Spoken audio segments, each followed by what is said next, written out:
Welcome to the Who's Left podcast, a show about Indiana politics, history, and culture from the unapologetic perspective of the Hoosier left. My name is Scott Aaron Rogers, and I'm broadcasting from Bloomington. I'm recording this episode the day after Thanksgiving. Now, if you're listening to a leftist podcast, you probably already know the feel-good myths we're told about the holiday are all lies used to sanctify the genocide white colonial settlers perpetrated on the indigenous peoples of this continent. I am not here to relitigate that history, though I think it is incredibly important we acknowledge it. Frankly, I think the ability to hold two conflicting ideas in our heads at the same time is what separates the left from the all or nothing, black or white, good versus evil thinking of the conservative right. Listen, I love gluttony, football, and family game time as much as the next guy, but that won't prevent me from recognizing the unsavory truth of our nation's original sin. And that brings us to Black Friday, perhaps the most visible celebration of our greatest continuing sin, unfettered capitalism. Today, after having just yesterday professed thanks for all they have, millions of Americans woke before dawn to trample fellow shoppers on the way to spend money they probably don't have on yet more stuff they probably don't need. More than even the 4th of July, Black Friday is probably the most quintessentially American holiday.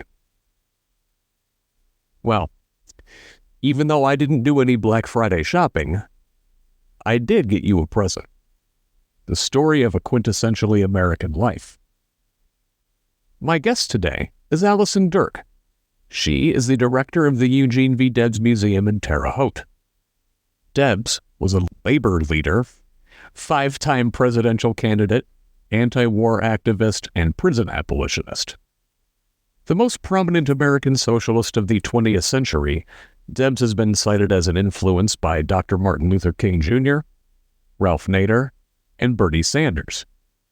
And he's my all-time favorite Hoosier. Sorry, old Redbacher. Now, before we get to the interview, I have a quick ask. Do you appreciate whatever this is I do here at Who's Left?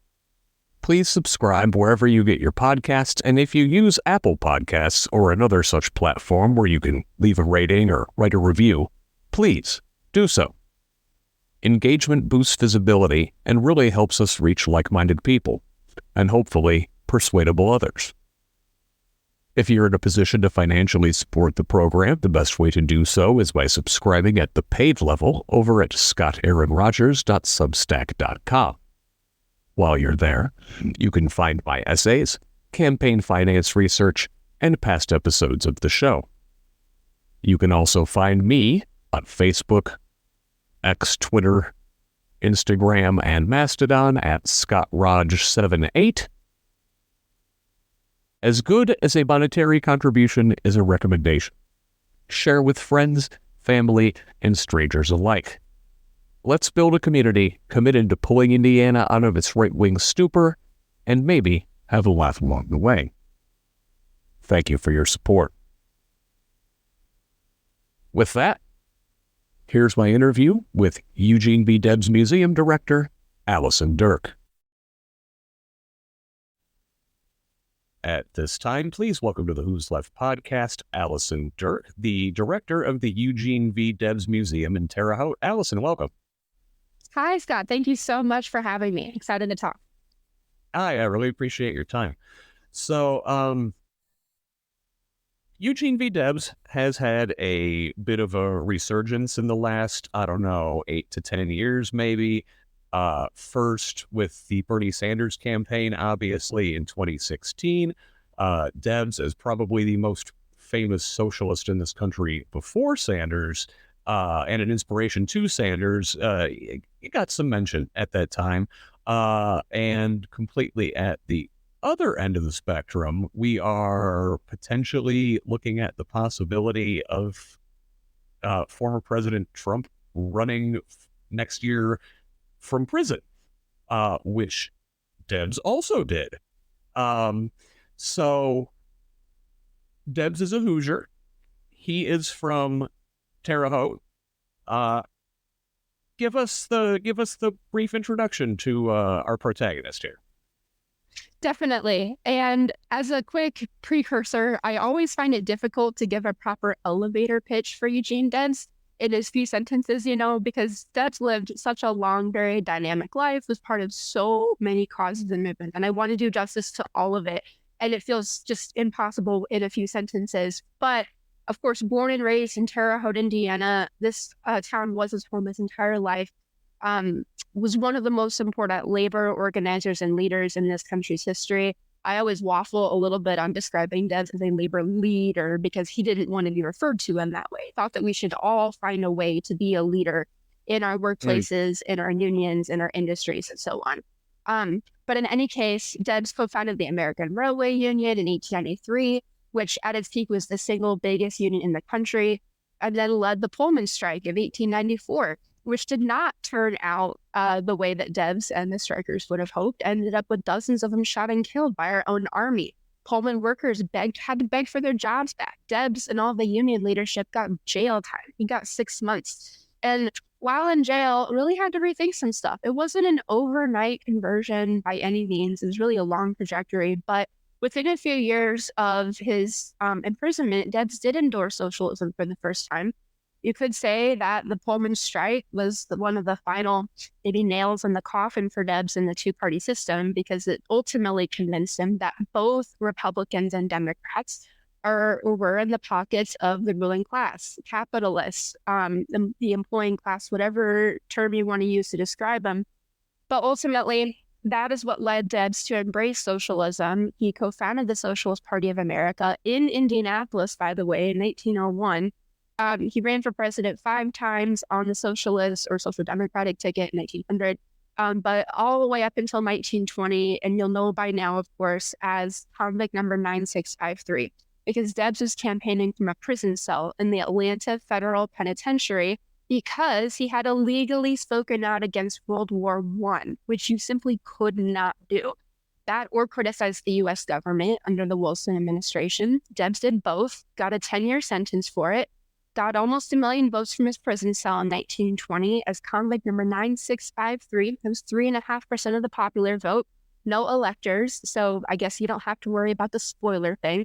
In any case, also spent his last years writing about the prison issue. And it's, again, tough to sum up Debs, but I try to do it in 4 big topics or terms of labor, socialism, the war and peace question, and the prison question. And those are not perfect categories. They overlap. They're not really delineated. There's a lot of, I think, flow in between.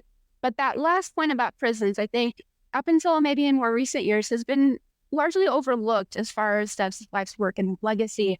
Debs wrote a whole book called Walls and Bars, published just after his death, which is really a collection of essays and articles about his firsthand experiences behind bars twice in his life, how profoundly that affected his intellectual development, his worldview, kind of bookending his radical, public political life too.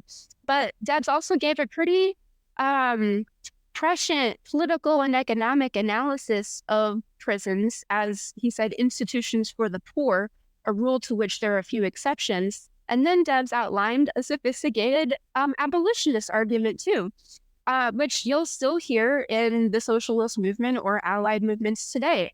Debs wrote that socialism should abolish the prison by eliminating its cause, as in addressing the social cause of the crime before it happens, instead of punishing it individually after the fact, in a way that Debs believed creates a lot more crime in the long run. And I honestly tend to agree with him on most of these points.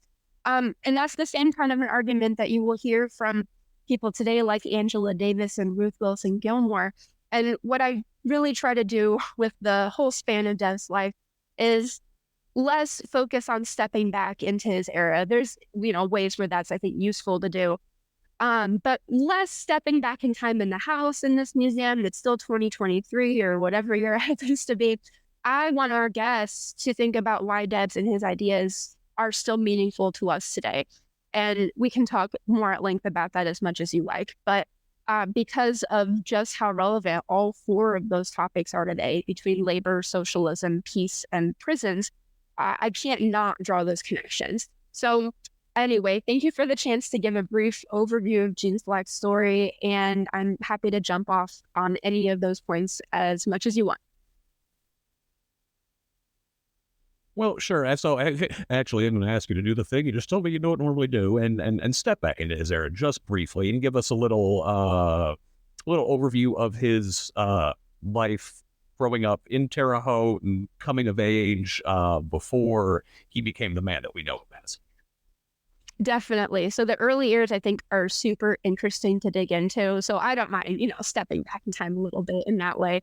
And first of all, Gene Debs was born and raised Terre Haute in 1855 is his birth year, was actually born about 4 blocks west of where his museum is now. It's what's now the campus of Indiana State University, where the birthplace house and the museum stand today. The birthplace home is no longer intact, but there's a small marker across campus showing where that little house once stood. His parents, Daniel and Daisy Debs, were French immigrants from Colmar, Alsace, when Alsace was still France. They came over in the late 1840s, and they weren't like technically 48ers in a strict political sense, as in like bringing socialist politics with them. But they did raise their children in Terre Haute, kind of a humanistic, free-thinking tradition. Rather than like a weekly church service every Sunday, the Debses had a big family dinner. The boys would go hunting with their father, bring home something good for dinner. The girls and mother would prepare something fitting for a big family feast. They would have literature recitations, poetry, music. That was the kind of family gathering tradition every single Sunday, and that continued well into the children's adulthoods. And Gene met his sweetheart, Kate. It was probably 1883 or 84. There's kind of a sweet story. Okay, by the way, Gene had 4 sisters and a little brother. He was the eldest son, but he had 2 sisters who were older than him. His mother also lost 4 daughters in their infancy. So she lived through 10 pregnancies total, which is like impossible for me to wrap my head around. But the 6 who make it remain really close-knit. And Gene and his younger brother, Theodore, kind of had a pact. I mean, they did have a pact that they would not marry until all of their sisters had been either married or engaged, because they didn't want any of them to feel pressured to marry for want of a home, meaning that they would be able to take care of their sisters if like they didn't find a proper match necessarily. And once they were all engaged and married, Gene and Kate were engaged and married in 1885. And they met through one of Gene's sisters. Kate was friends with Gene, with one of Gene's sisters. And they built their house in Terre Haute 5 years later in 1890. And by then, Gene was already a relatively public figure within the labor movement and in the local political and civic scene too. So when Gene, let's back it up a little bit, his parents ran a small grocery store out of their home in Terre Haute. And they did have a pretty rough go of it in their first few years. I mean, Daniel and Daisy moved around all over the country when they first immigrated. They lived in Brooklyn, Cincinnati, Terre Haute, back to New York and back to Terre Haute. But they fit in with the mostly immigrant community in Terre Haute. Around 1850 when they get here, there were about 5,000 German immigrants and a few fellow Alsatians from the same part of France. There was also a free black settlement on the northeast end of town, Lost Creek, one of the earliest, if not the earliest in the state. And we are on Miami land, by the way. I think that's worth noting. But Terre Haute became kind of a transportation hub between the National Road, which was the first federally funded highway, kind of bisecting Indiana, connects us actually, but went Cumberland, Maryland to, I guess, St. Louis, and then much, much further. But we're also on the Wabash River. For a brief period, the Wabash and Erie Canal was also a bit relevant. By the time it got to Terre Haute and was dug on this way, it was not the most commonly used, but the ditch is still here in town. And also the railroads, of course, would put Terre Haute on the map as a transportation hub. And his father was able to find work when he first got here, processing pork. And it was a terrible job. I mean, one of the main industries around is either agriculture or transportation. But the work broke Daniel's health. I mean, the standard 16-hour days, 6 days a week, which I couldn't sustain. At one point, he was either hurt or sick and couldn't work for a period. Daisy is at home. 2 out of 4 pregnancies have resulted in 2 lovely daughters. And she's 7 months pregnant with what will be Jean Debs. And her breadwinner can't win the bread. So she's kind of backed into a corner in this like town with no family. She was able to put together the last of their savings and bought up enough dry goods from the holding company we can come back to. And she was able to use those dry goods to open her own grocery store out of the home. And by the time Jean was 5, they had moved to 11th and Main Street, which was the National Road and is today Wabash Avenue. If you go through Terre Haute, you'll probably see Wabash. That family store was exactly where Jimmy John's is today at 11th and Main Street or Wabash. And I used to drive delivery for Jimmy John's. So I have a lot to say about workers' rights in food service, but I'll come back to that too if you want. Yeah, thanks for the laugh. And Gene spent his childhood, helping his parents in the grocery store, helping take care of his siblings. He was a very good student at school, but he dropped out and he was just 14. And against his parents' wishes, he wanted to start working. Probably didn't need to, like out of economic necessity. The family store was stable and offered a comfortable living for the family. But Gene still felt an obligation to help support his family as soon as he was able and dropped out, 14 years old, got his first job on the railroad as a painter. So specifically, he was painting train cars with lead paint and then scraping the paint off when it filled and flaked away. These were in the shops of the Terre Haute and Indianapolis Railroad. After about a year, moved up age 15 or so to work as a locomotive fireman, one of the worst jobs on trains if you know your railroad history. Not putting out the fires, but keeping the fire going under the boiler. Yeah, that's the coal shoveling guy, right? Exactly right. If you remember Pollarks, what was that part? Oh, I said, oh man, that's not a pleasant job. No. Yeah, it's rough. I mean, I think I remember a little bit of that in like the movie Polar Express. They did show like the firemen, but it wasn't like the most glamorous position at all. And as the railroads are so rapidly expanding, protected and subsidized by government, there's still no such thing as OSHA for another century. Like most workers don't have a union to bargain for better conditions. There's no functional employer liability. You have to accept the risk of losing a limb or your life for doing your job. And it's after Gene witnessed at least one death of a fellow worker. I mean, he saw somebody crushed under the wheels of a backing locomotive, is his recollection. You might think he would start organizing, but first he quit. Gene was 19 years old, left that railroad job at his parents' insistence, got a safer job as a billing clerk for the Holman Company. But I argue that his heart stayed with his fellow workers who wouldn't all have the choice to find a safer position. And he joined his first union shortly thereafter. He was 19, went to his first organizing meeting for what would become the Vigo County Lodge, or in Vigo County, of the Brotherhood of Locomotive Firemen. That's the BLF for the rest of the story, or for the rest of our discussion today. But a union that mainly paid for its members' funerals. That's how bad the conditions were. And again, with no real employer liability, no social safety net from government, everybody paid 50 cents a month, about half a day's wages, depending. That was basically your life insurance policy or premium. If you didn't make it home from your job that day, your widow gets a check from the union to pay for your funeral and some lost wages. The check was like usually around $1,500. We're talking 1880s by this point. That's like 30, 35, 40,000 today. It's serious cash, but remember that it's coming from fellow workers struggling just as much, like theoretically. And Jane could see this kind of, narrow focus union do something important, but it's only going to benefit a sliver of workers who already had a level of privilege. This was one of about a dozen craft unions for different railroad workers, the skilled ones, the so-called skilled only. The brakemen will have a union, the switchmen, the firemen, maybe the conductors, the engineers, and so on and so forth. They're all divided out. They're all for the white men only, which we know are not all railroad workers. And again, only for the so-called skilled workers. And, usually not terribly confrontational with employers, more focused on offering upstanding members of the workforce, doing kind of community or mutual aid, death benefits, injury benefits too.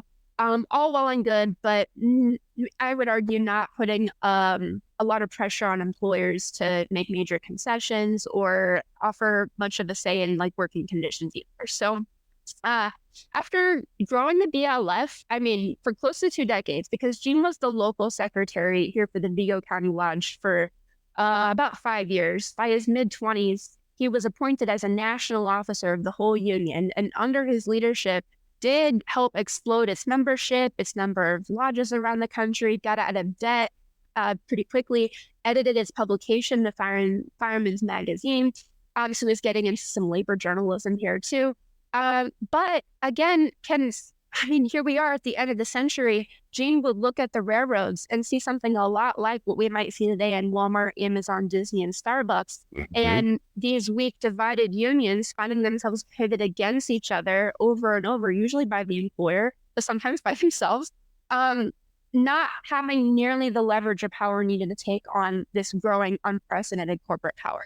So 1893, again, Debs had been building the BLF for like close to 2 decades, but he resigned. He was ready to try something new with an industrial union, the American Railway Union. So like, I'm going to put a pin in that and come back to it whenever you want. But there's another piece here that like, as Gene was, I guess, becoming this well-respected union leader, he was also making name as a local civic leader too. He ran a debate club in Terre Haute in the 1870s and 80s called regretfully called the Occidental Literary Society. I don't like the name, but it sponsored lectures by sometimes like controversial speakers, lecturers who otherwise might not be invited to talk in this town. Some of those will include an agnostic Republican from Illinois named Robert Ingersoll, who like not a lot of folks I run into know who he was, but Debs was really impressed by his, I guess, willingness to be an open agnostic. And he also had like Wendell Phillips speak in Terre Haute, the abolitionist lecturer. And then you'll know from Central Indiana, James Whitcomb Riley, the Hoosier poet, a dear friend of both Gene and Kate Debs, stayed in this house so much that they called the guest room the Riley Room, is the story. And he was not so controversial, but a favorite guest of that club.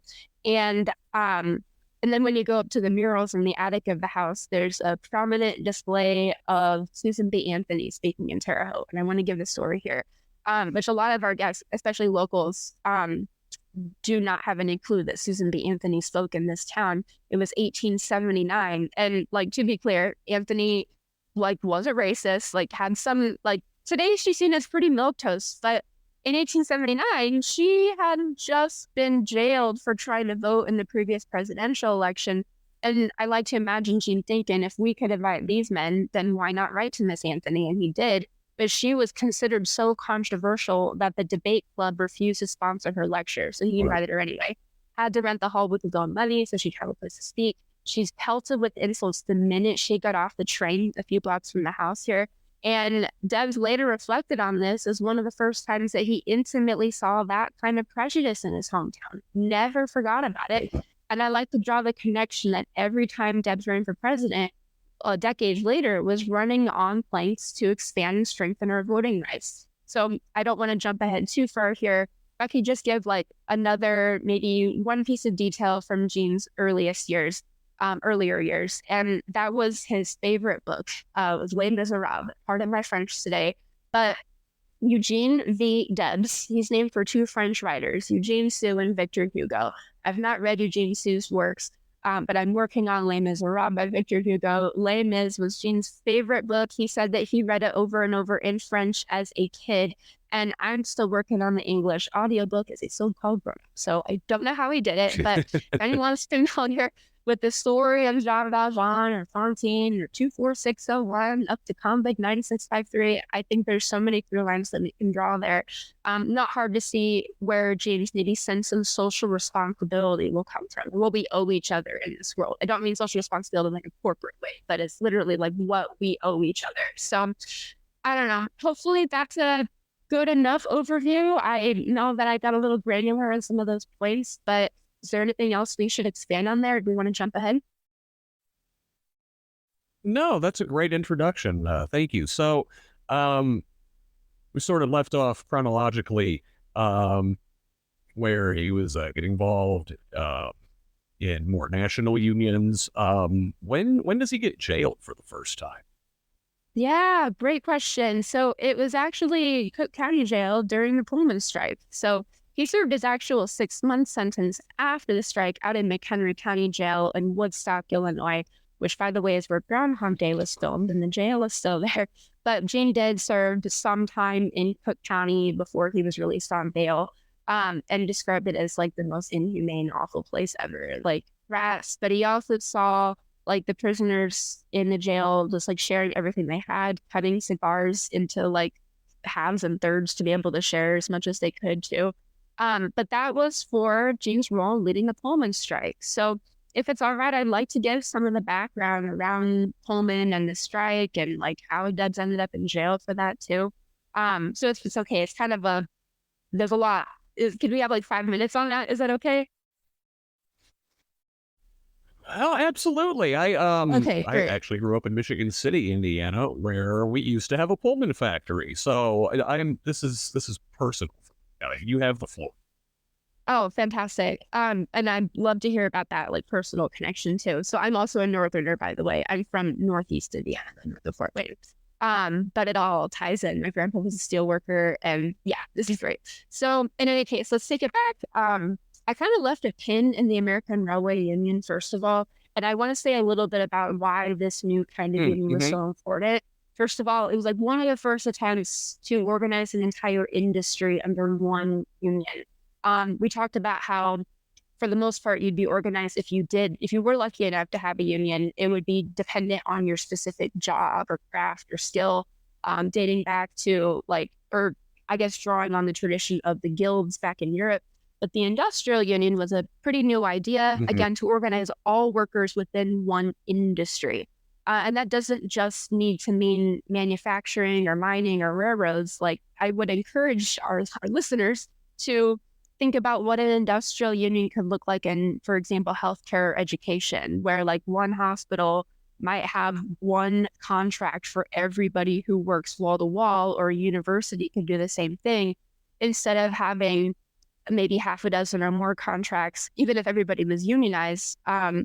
How much more leverage or bargaining power you might have as a much larger collective than, divided out based on your specific job or maybe even other arbitrary divisions. So that's what Debs tried to make happen for the railroad industry. And we don't have an industrial union for the railroad industry today. There's, unless you might count like the organizing project that is Railroad Workers United, which draws on this tradition coming out of Debs and the ARU.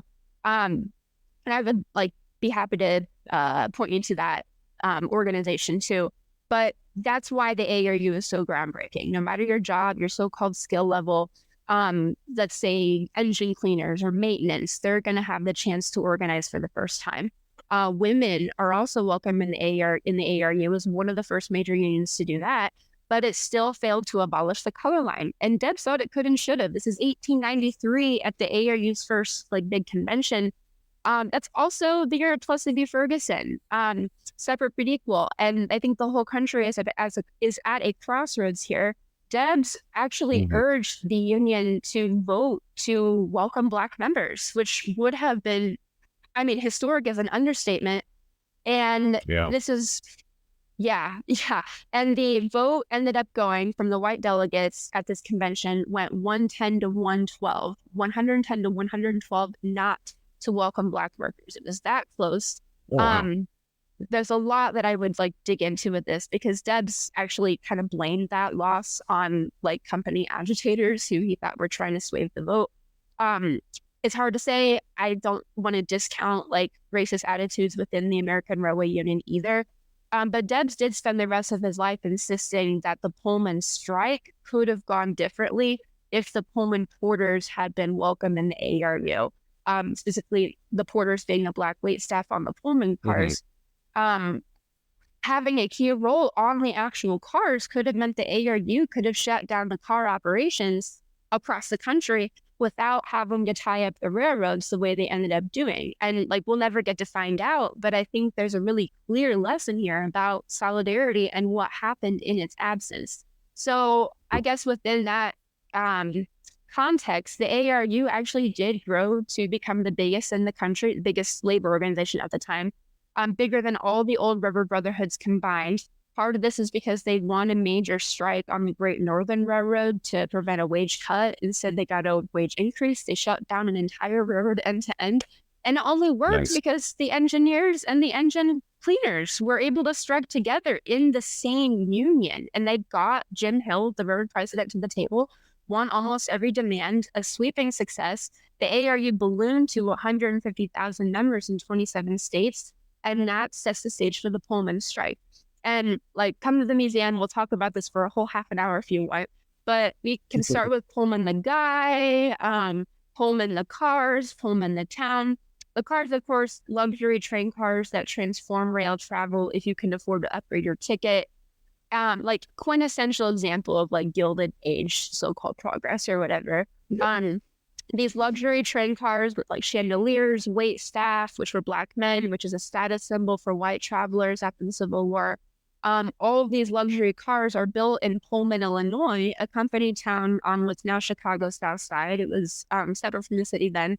It's a neighborhood today, where the factory workers build the cars, but they also rent their homes from the company, get their groceries from company-owned stores, send their children to the company school. There was even a company church. If you don't believe me, it's still there. It's kind of an old like saying. I don't know if it was like workers who said this or people from the outside, but the idea is that you're born into a Pullman cradle.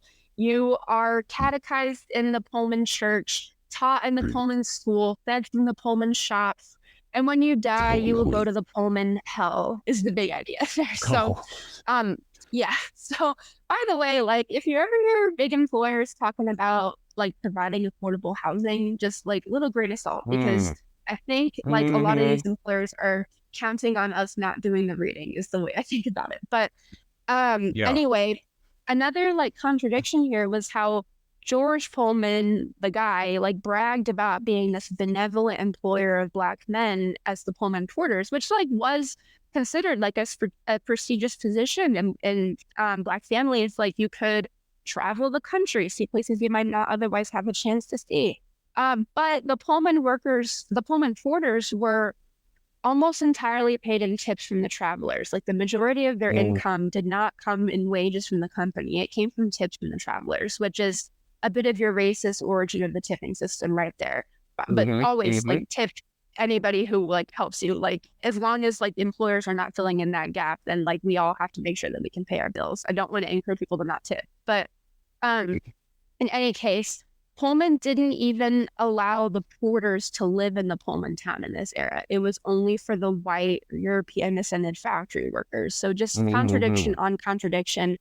And then we get to Panic in 93, bottomed out the economy. Pullman didn't want to cut shareholder payouts or executive salaries. So instead he cut pay for the factory workers, about a third across the board, who were already struggling to get by. There's already near universal contempt for the company within the workforce of Pullman. The factory workers are fed up. They organized with the ARU to prevent the wage cut and get a rent cut too. Pullman doesn't budge on those issues, but he did say that there wouldn't be retaliation for bringing those issues to the company. And our results determined that was not so true. The next day, showing up for work, 3 or I don't remember how many actually, but the key ARU organizers in Pullman were fired. There's no work for you here. And that ended up being the very last straw for the Pullman workers. It was May 11, 1894. 2,000 of them laid down their tools, walked out of the shops, one department at a time. A wildcat strike, not authorized by their union, ARU, which I've skipped a step here. The Pullman workers did organize with the ARU. So they go on strike. They're not going back till they get a wage reinstatement and a rent cut. Pullman doesn't budge, so the factory workers ask their union, with Debs now at its head, he's the ARU's president, they ask them to back up their strike with a secondary strike, or you could say boycott, against any train moving a Pullman car. And that was a big ask. By the way, that kind of strike is mostly illegal in this country today. I would argue because they are so effective at disrupting business as usual. I mean, it's hard to deny that, honestly. But Debs, at this point, he's overall kind of careful, even skeptical about strikes, had seen them more often than not go the way workers want to see them, because it's not the union that can call in the National Guard when things turn south. It's usually the boss, right? And basically, Debs went to visit, saw the conditions in Poland, which he deemed unlivable, and called a convention of the ARU in Chicago, and it was not at his direction, but on their own votes. The ARU, I think, unanimously voted to endorse a national boycott of the Pullman Company. And when they enacted it the summer of 1894, effectively shut down every major line from Detroit to California. They ground this economy to a screeching halt. And all to say that if it can happen in Poland, it can happen to us too. What shocks me or really gets me about this is how it ended up being 250,000 railroad workers who walked off the job for this strike, beyond the ranks of the union, the ARU itself. And every single one of them, unless they were literally in Pullman, they were not striking for their own immediate gain or pay or conditions. They were striking to demand justice for somebody else. Somebody else recently has said, if it can, be willing to fight for somebody that you don't know. That if it can happen to you, it can happen to me. An injury to one is an injury to all. These 250,000 proved it, that they paid a price for it. When Grover Cleveland, for whom Debs had campaigned, President Grover Cleveland, Debs had campaigned for as the pro-labor Democrat for president. And Grover Cleveland is the one who gave the green light to send in the army to break the strike. And how do you break a strike? I'll say it over and over. It looks a lot like breaking a protest in 2020. It's shooting into crowds of unarmed demonstrators who, in this case, refuse to clear the tracks and let strike breakers move the trains. This is the end of the ARU, more or less. Not technically, but it's not going to recover from this event. Dozens, about 30, shot and killed by our own army. Dozens more hurt, hundreds arrested, thousands blacklisted. Everything at Pullman in the media sense is back to business as usual. The workers had to beg for their jobs back. No change in rents or pay. Some of them had to swear to never join a union, which that's illegal now. But we got Labor Day. I mean, it's kind of stunning, the juxtaposition here. But Cleveland signed Labor Day into law during the strike, so it's not even a sorry we're shooting you on the tracks, but have a day off and a picnic, not a strike, a parade, not a protest, and forget about me first. But now Debs is in jail. Basically, it's kind of a long-winding story, but there was an injunction from a federal court written by Reverend lawyers saying that the ARU was interfering with free trade across state lines, so the strike was illegal. Debs didn't call off the strike because, in his eyes, if the government orders a strike over, you're ruling it in favor of the employer. And Debs thought that the federal government had no right to determine the outcome of this labor dispute. So he didn't call off the strike. I think if he had, it's hard to say if the ARU would have fallen in line. And it was the next day that Cleveland sent in the army to enforce the injunction, but it was basically contempt of court, which you don't get a jury trial for. That's what Debs more or less gets his 6 months for. There was also another piece of this that ended up going before the Supreme Court, which ended up upholding the use of the injunction to break the strike, which is historic. That's going to set the pattern for many strike-breaking events to follow in the coming decades. And now Debs is in jail, which is what you initially asked about. So thank you for letting me take this winding track to that point. He's in Woodstock, McHenry County, about 50 miles outside of Chicago, almost to Wisconsin. And a very rural agricultural part of the state, still is dairy country. And part of this is that the judge didn't want Debs to be surrounded by urban union supporters in jail. He wanted him to be around antagonistic townspeople. And out in Woodstock, in the area, these are dairy farmers who lost their product when the trains weren't moving. I mean, that's catastrophic. I have dairy farmers in my family, and I know how horrendous that is to lose your product like that. And James' recollection is that when he gets to Woodstock, he's greeted by a lynch mob at the train station. But the sheriff up there, Mr. Eckert, was a fellow Alsatian. They hit it off. I don't know what it is about the Alsatians. The sheriff said to the townspeople that you all elected me to do a job, and our famous prisoner is going to serve his time here. James served his 6 months in Woodstock, was visited by socialists from around the world. One of those will be Victor Berger from Milwaukee, not too far away, one of the sewer socialists, so called because they wanted to use public funds for their sanitation systems. But he was also visited by Keir Hardie, Scottish socialist, who was a co-founder of the UK Labour Party. And Victor Berger specifically, Debs said, left him with a copy of Marx's Das Kapital that, like, we have a copy from Victor Berger here in the house. So I like to think it's that. And Debs said that it's that volume that set the wires humming in his system. I have not found many margin notes, so I don't know how closely Debs actually read Capital, but this is really the flashpoint for Debs. It wasn't an overnight conversion. He actually came out of jail a populist, campaigned for William Jennings Bryan in the People's Party. It's kind of funny. The populists actually wanted to nominate Debs, but he turned it down. They endorsed William Jennings Bryan, the Democrat kind of reform candidate, as a fusion candidate between the populists and the Democrats.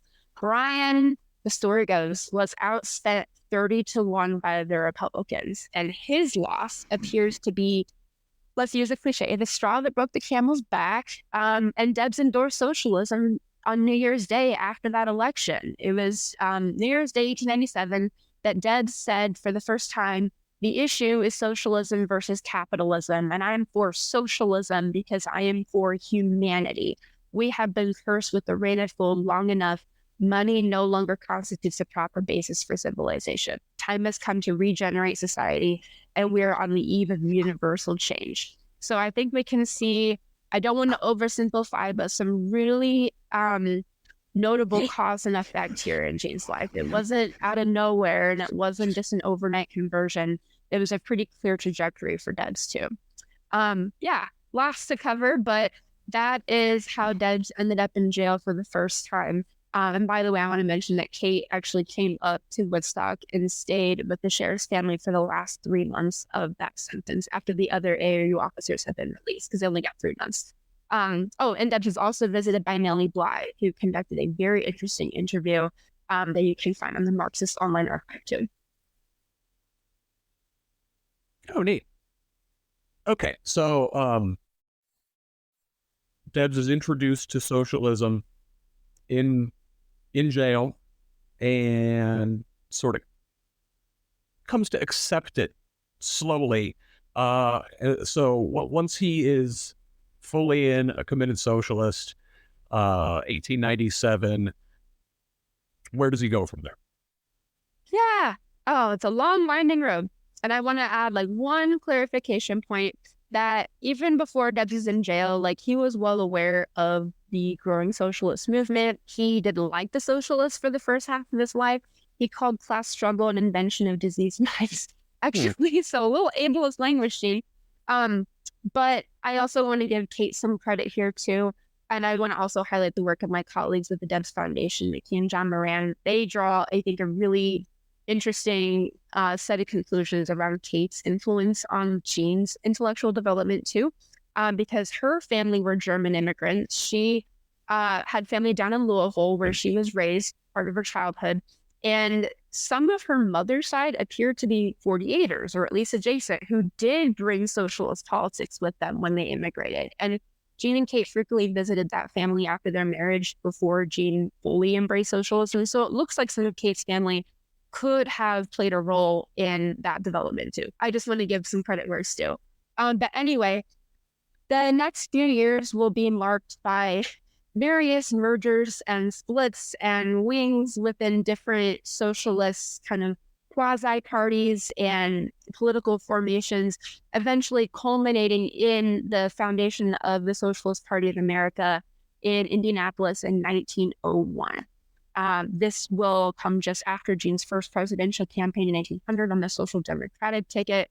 And then here we go. This is where we can hop on the red special. 1908 is a fun year. Jean's third campaign for the presidency. He rode post to post in the Socialist presidential special, a train that was chartered especially for the campaign. Kate rode on the red special for a period as well. And this is where Jean is literally spreading the gospel of socialism. You can't really talk about socialism in this era without the Christian socialists. Also worth noting the Jewish socialists too. But Debs is campaigning on social ownership and control of industry. So like, I'm kind of bothered today when we talk about socialism as just being like tax and spend or whatever. Like just because the government does something, I would argue doesn't make it socialism unless you have like social control of that operation too.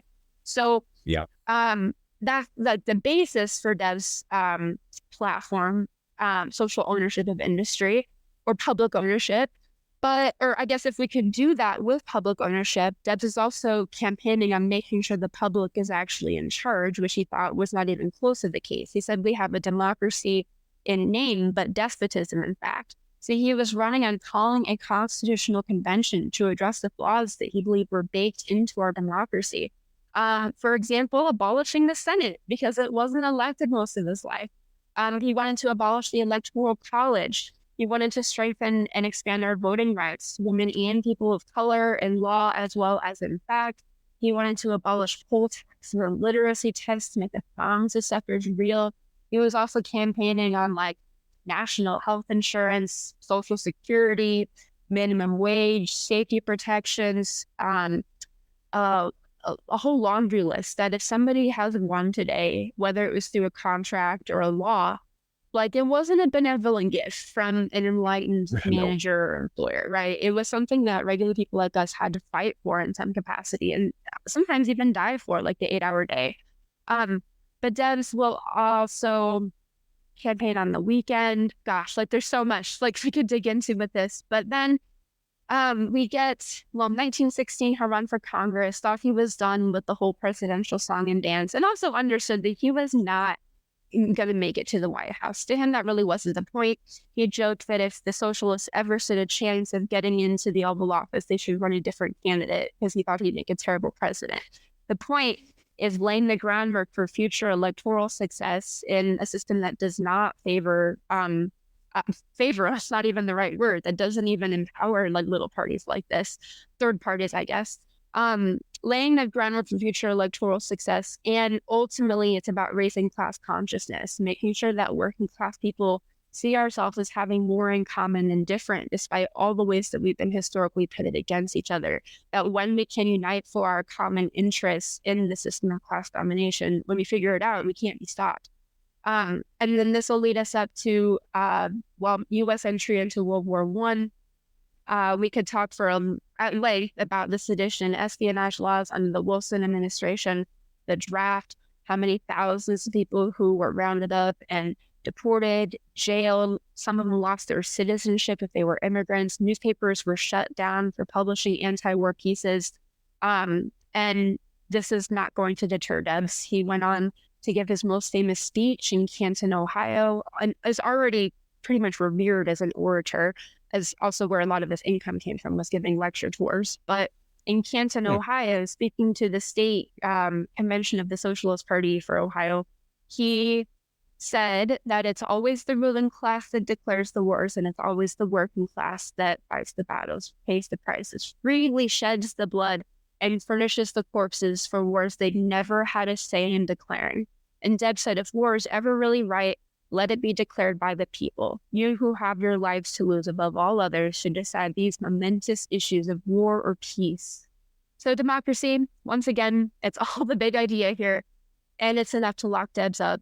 He was indicted by a federal grand jury in Cleveland, arrested, tried, convicted, and then sentenced to 10 years in prison. He wouldn't live 10 years after that. I can't overstate the meaning of that moment, but you know by now that Debs is not the kind to give up.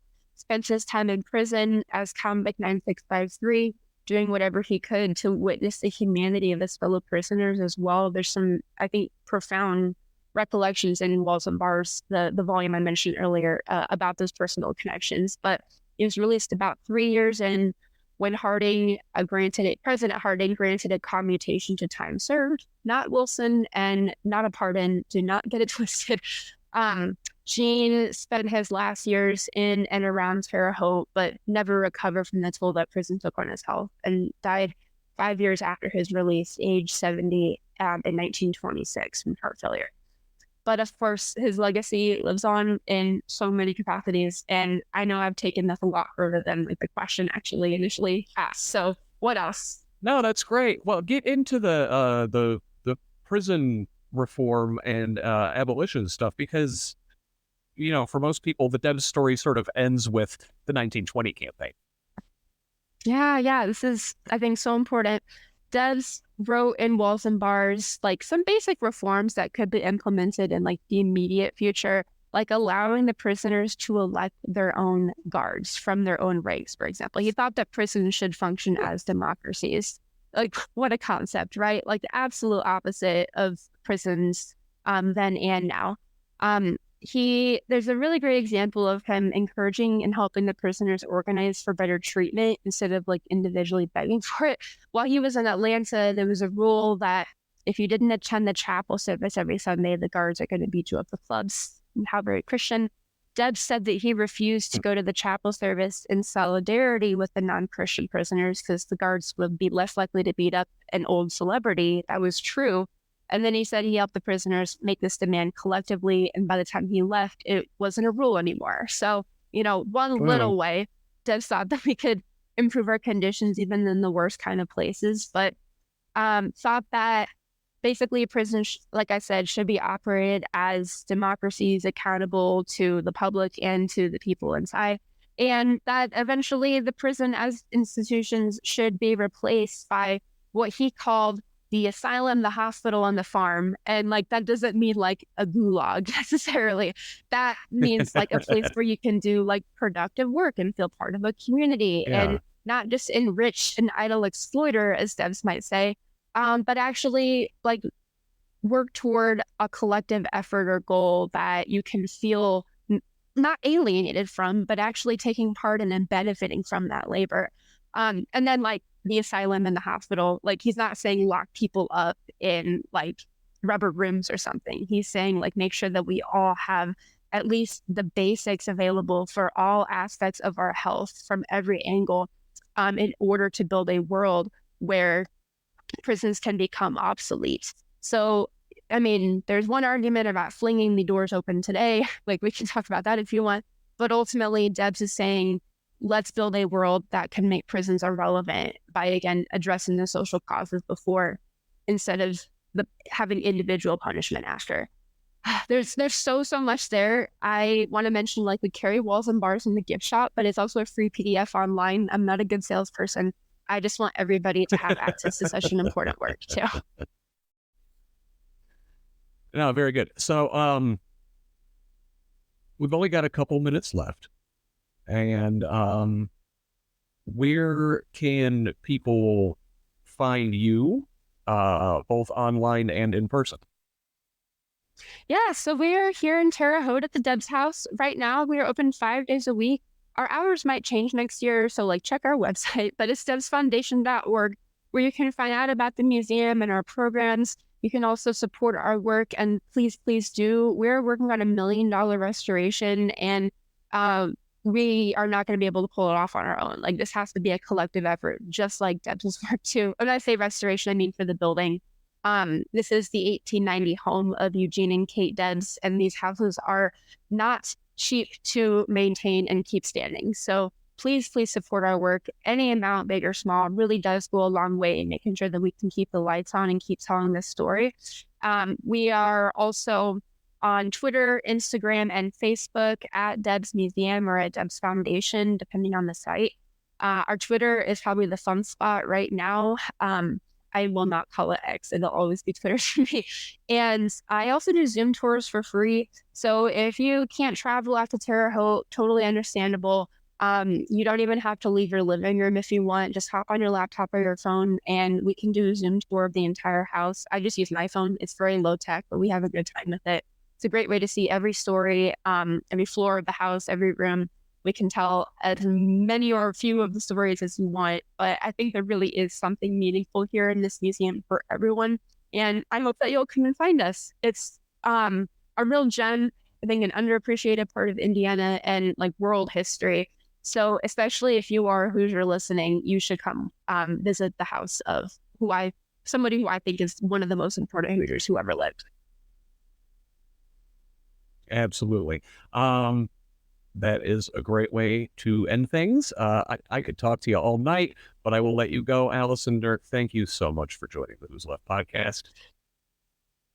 Thank you, Scott. It's been a real blast. And just like thanks to all your listeners for giving us the time to chat about this too.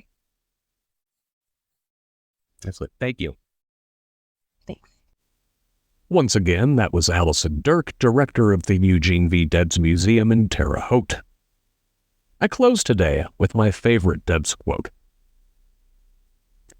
Years ago, I recognized my kinship with all living beings, and I made up my mind that I was not one bit better than the meanest on earth.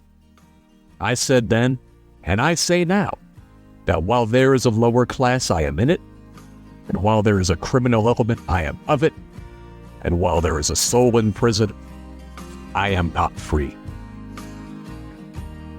With that, this has been the Who's Left podcast. I'm Scott Aaron Rogers. Love each other, Indiana.